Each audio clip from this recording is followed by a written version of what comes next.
तो देखिए ये तस्वीरें इस वक्त आपको दिखा रहे हैं, ये केजीएमयू के ट्रॉमा सेंटर की तस्वीरें हैं जहां पर मुख्यमंत्री योगी आदित्यनाथ पहुंचे हैं, घायलों से बात कर रहे हैं, समझने की कोशिश कर रहे हैं कि आखिर किस तरीके से ये दर्दनाक हादसा होता है उस कोचिंग सेंटर में जिसमें 15 बच्चों की, मासूम बच्चों की जान चली जाती है। 7 बच्चे घायल हुए हैं जैसी कि जानकारी केजीएमयू के प्रवक्ता ने दी थी। उनमें से 2 पूरी तरीके से स्वस्थ हैं जबकि 3 गंभीर रूप से घायल हैं। केजीएमयू के प्रवक्ता ने बताया था कि सभी खतरे से बाहर हैं।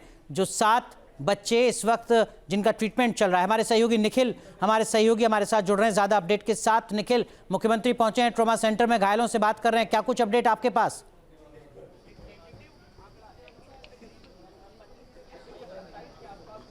देखिए, थोड़ी देर पहले मुख्यमंत्री योगी आदित्यनाथ यही सामने मौजूद थे और यहाँ पर वो अधिकारियों से घटना की पूरी जानकारी ले रहे थे।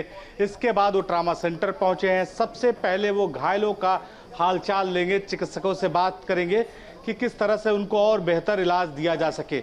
उसके बाद उनके परिजनों से मुलाकात करेंगे जिनके घरों में जिनके बच्चों की इसमें इस घटना में जान गई है। एक बड़ा विषय था और मुख्यमंत्री योगी आदित्यनाथ सीधा लखनऊ जब पहुंचे अपना कार्यक्रम रद्द करके, तो वो यहाँ मौके पर पहुंचे और मौके पर सबसे पहले उन्होंने मुआयना किया। जो फाइटिंग की टीम थी उसके साथ चर्चा की, उनके अफसरों के साथ, एनडीआरएफ एसडीआरएफ के अफसरों के साथ चर्चा की।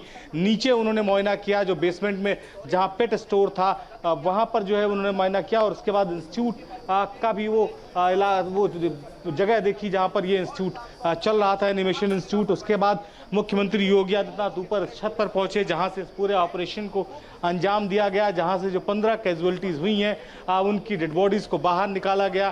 पहले इस दीवार को तोड़कर अंदर जगह बनाई गई और उसके बाद यहाँ से जो दमकल कर्मी है वो घायल हुए, तो जो है दाखिल हुए। तो ये जो है मुख्यमंत्री योगी आदित्यनाथ ने सभी अफसरों से समझने की कोशिश की और हमें उम्मीद है ये कि अब मुख्यमंत्री योगी आदित्यनाथ जब यहाँ पर पहुँचे हैं तो ये भी तय होगा कि इस घटना के पीछे जिम्मेदार कौन है। इस स्ट्रक्चर का मालिक जिसने इस बिल्डिंग को बनाया, जिसने फायर फाइटिंग जो सिस्टम है उसकी ऑडिट रिपोर्ट को जो ओके किया और बिजली विभाग जिसने कनेक्शन दिया जिसकी वजह से शॉर्ट सर्किट हुआ, तो सभी का जो है जवाबदेही तय होगी और इंस्टीट्यूट चलाने वाले की भी जिम्मेदारी है। थोड़े से मुनाफे के लिए बच्चों की आप जान जो है वो जोखिम में डाल देते हो और इस तरह की घटनाएं हो सकती हैं। ये कोई एक घटना लखनऊ की नहीं, देश भर से इस तरह की तस्वीरें आती हैं। तो अब ये माना जा रहा है कि कोई बड़ा एक्शन होगा, एक ऐसी गाइडलाइन बनेगी जिसके बाद वो युवा बच्चे जो अपने आंखों में जो सपना है वो लेकर आते हैं अपने भविष्य का, अपने बेहतर भविष्य का, वो इस तरह से धुएं में उनका दम नहीं घुटेगा, इस तरह से उनकी जो है वो दम घुटने से मौत नहीं होगी। उनके परिवार वाले जिन्होंने उन्हें अपनी गाड़ी कमाई खर्च करके अपने कलेजे के टुकड़े को पढ़ने के लिए भेजा है, उनको कोई चिंता नहीं होगी। तो ये एक सिस्टम इस तरह का डेवलप करना होगा, तभी शायद इस तरह की घटनाओं को रोका जा सकता है। और निखिल, इस वक्त हम 3 तस्वीरें दिखा रहे हैं दर्शकों को और उनमें एक तस्वीर वो है जब केजीएमयू के ट्रॉमा सेंटर में जो घायल हैं, जो घायल छात्र थे जिनके बारे में प्रवक्ता जानकारी दे रहे थे केजीएमयू के कि 3 छात्र जो हैं उनको मामूली चोट लगी है, वो बिल्कुल स्वस्थ हैं लगभग। उनसे इस वक्त मुख्यमंत्री बात कर रहे हैं। मुझे लगता है कि उनसे समझने की कोशिश कर रहे हैं कि आखिर कैसे ये दर्दनाक हादसा इतना भयंकर हो गया कि 15 मासूमों की जान चली गई।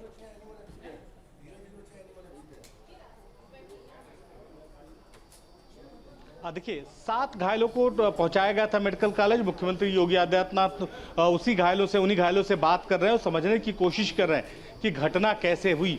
ये फीडबैक उन्होंने पहले अफसरों से लिया, उनसे समझने की कोशिश की। अब उन बच्चों से समझने की कोशिश कर रहे हैं कि ग्राउंड रियलिटी क्या थी, कैसे वो बच्चे बाहर निकले, कैसे शॉर्ट सर्किट हुआ और कैसे इस पूरी घटना में जो बच्चे जिन्होंने अपनी जान गंवाई वो फंस गए। ये सारी जानकारियां उनकी ले रहे हैं। साथ ही डॉक्टरों से ये भी समझने की कोशिश कर रहे हैं कि उनकी स्थिति कैसी है, उनका हालचाल कैसा है, उनका स्वास्थ्य कैसा है। तो मुख्यमंत्री एक तरफ वहाँ के चिकित्सकों को इस बात का निर्देश दे रहे हैं कि किसी भी तरह की कोई कमी इनके इलाज में ना हो। दूसरे ये भी समझना चाहते हैं कि ये घटना कैसे हुई, घटना के पीछे मुख्य कारण क्या है। तो एक तरफ अफसरों से फीडबैक, दूसरी तरफ घायलों से फीडबैक, और यही उम्मीद इस बात की जताता है, उम्मीद पैदा करता है कि कोई ऐसा सिस्टम, कोई ऐसा मैकेनिज्म बनेगा अब कि इस तरह से लोग अपनी जान नहीं गंवाएंगे और मैकेनिज्म जो होगा वो प्रभावी होगा। ऐसा नहीं कि इस घटना के बाद कल अफसर जो है बाकायदे अपनी टीम के साथ निकलेंगे, रोड मार्च करेंगे, होटलों में जो है अभियान चलाएंगे, वहाँ का फायर से सेफ्टी चेक करेंगे और उसके बाद बैक डोर से सब कुछ चलता रहेगा। अब कोई कंक्रीट जो है वो फैसला लेना होगा, क्योंकि ये घटनाएं इस तरह से रुकने वाली नहीं है। मुख्यमंत्री भी ये बात समझते हैं, यही वजह है कि उन्होंने अपना दौरा, पॉलिटिकल दौरा था उनका कार्यक्रम था, उसको रद्द करके वो सीधे अलीगंज पहुंचे हैं, उसी घटना पर पहुंचे हैं, उसी इमारत पर पहुंचे हैं जहां पर ये हादसा हुआ। तो अभी एसडीआरएफ की टीम अपना यहाँ पर जो ऑपरेशन था वो अब खत्म करके निकल चुकी है। अब महज यहाँ पुलिस ने इस इलाके को कोऑर्डिनेट किया है कि ताकि कल जब इसकी फोरेंसिक जांच शुरू हो तो उस दौरान किसी तरह का व्यवधान ना हो, इसकी फोरेंसिक जांच जो है वो की जा सके ताकि आग लगने के कारणों का पता लगाया जा सके। दूसरी तस्वीर मैं आपको दिखाता हूं जो बाहर से दिखाई पड़ रही है। देखिए अभी भी जमावड़ा लगा है, फायर ब्रिगेड की गाड़ियां मौके पर हैं, आस-पास के लोग चिंतित हैं, परेशान हैं, इस घटना से हतप्रभात हैं और उसके बाद ही धुआं अभी भी इमारत से निकल रहा है, जिसके लिए जो हाइड्रोलिक मशीन है वो लगातार वर्किंग है। जैसे जैसे धुआं बाहर आता है उस मशीन को लगाया जाता है, अंदर वाटर फ्लो को बढ़ाया जाता है। तो ये जो तस्वीर है वो ये बता रही है कि कुछ तो जवाबदेही तय होनी चाहिए। उनकी जो इसके जिम्मेदार हैं, जिनकी इसके पीछे जिम्मेदारी बनती है। इतना बड़ा स्ट्रक्चर, 3 फ्लोर की ये बिल्डिंग यूं ही नहीं बनी होगी।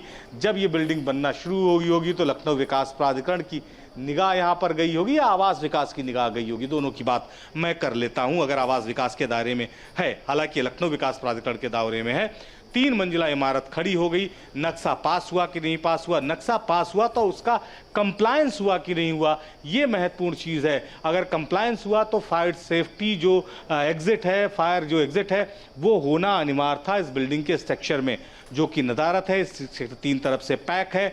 उसके बाद जब बिल्डिंग बनकर तैयार हुई तो लखनऊ विकास प्राधिकरण कंप्लीशन सर्टिफिकेट देता है, जिसे सीसी बोला जाता है आसान भाषा में। वो कंप्लीशन सर्टिफिकेट के बगैर फायर ऑडिट नहीं हो सकता। फायर ऑडिट कैसे हो गया अगर कंप्लीशन सर्टिफिकेट नहीं मिला, और अगर फायर ऑडिट भी नहीं हुआ तो कैसे यहाँ पर बिजली का कनेक्शन दे दिया गया। आप अपने घर में 2 किलोवाट, 4 किलोवाट, 5 किलोवाट का अगर कोई बिजली का कनेक्शन कराते हैं तो इसके लिए आपको फायर सेफ्टी की ऑडिट रिपोर्ट ये बिजली विभाग को देनी पड़ेगी। उसके बायलॉज में है, उसके नियम में है। बगैर फायर सेफ्टी के जो ऑडिट रिपोर्ट के आपको बिजली का कनेक्शन नहीं मिलेगा। जो आपके घर में वायरिंग करने वाले लोग हैं बिजली के, वो ये सर्टिफिकेट बनवाकर अपनी कंपनी से देते हैं। उसके बाद बिजली विभाग इस पर कनेक्शन इशू करता है।